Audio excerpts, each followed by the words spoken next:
Hi everyone, Miss Melody here at the King Public Library. I am here to present our next summer learning program. It is going to be another backyard habitat. So we have done bug hotels.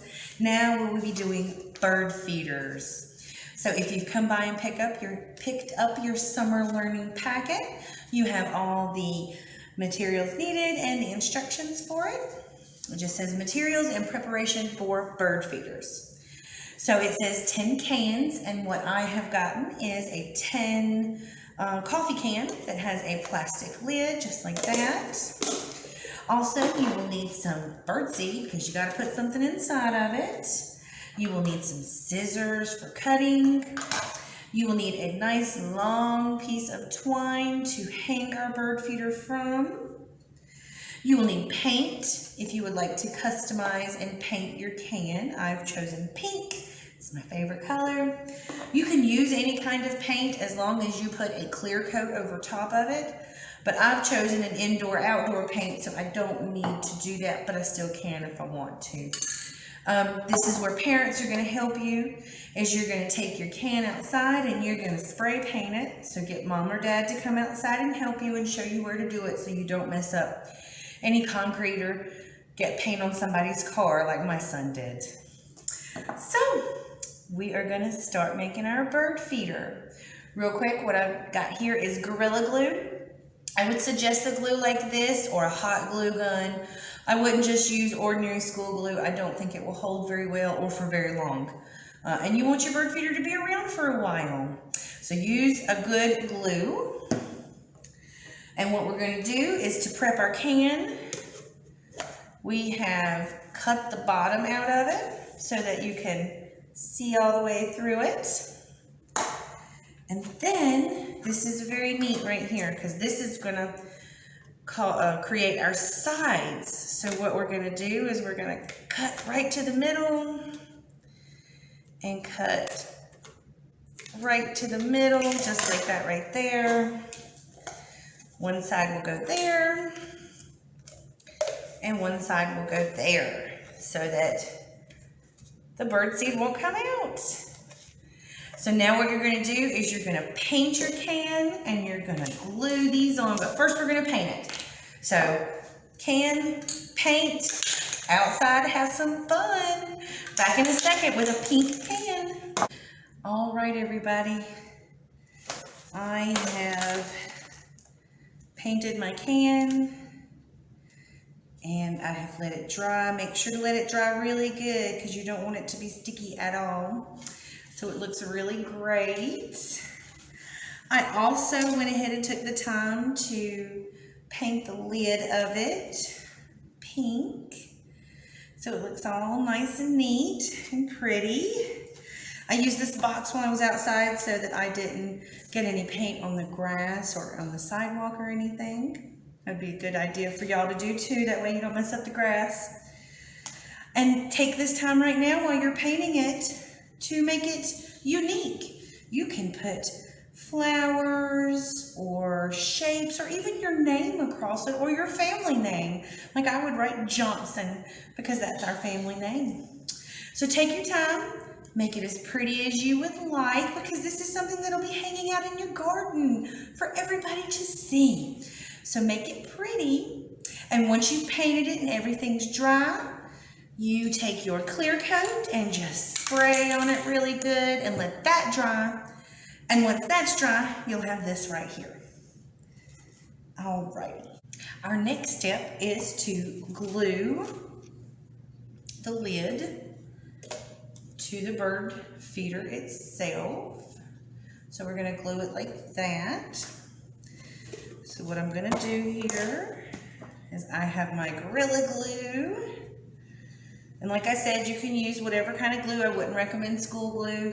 You definitely want like a super glue or a Gorilla Glue or even a hot glue gun. My bottle's about half empty, so I gotta wait for it to get down there. And you just want to put a nice amount. You want to do it all the way around here.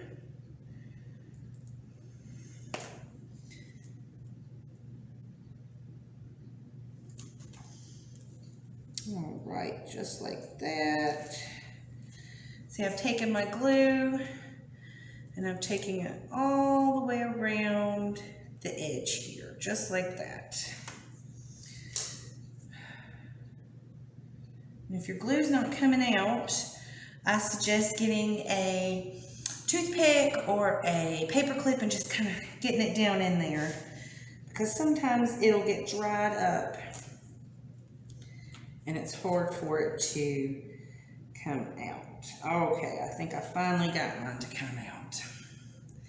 So a good dollop of glue there and a good dollop of glue there. So I've gotten it all the way around. So you're just going to stick it on just like that. And then it'll have to sit here and dry. I would probably say let it dry overnight so that when you put your birdseed in, the ends don't come off. You can also customize this a little bit by taking a chopstick or a skewer, little wooden pole. It's about that long. You can cut a little hole in this side and a little hole in the other side and just run it through so that you have about that much sticking out, and that's for the bird to stand on.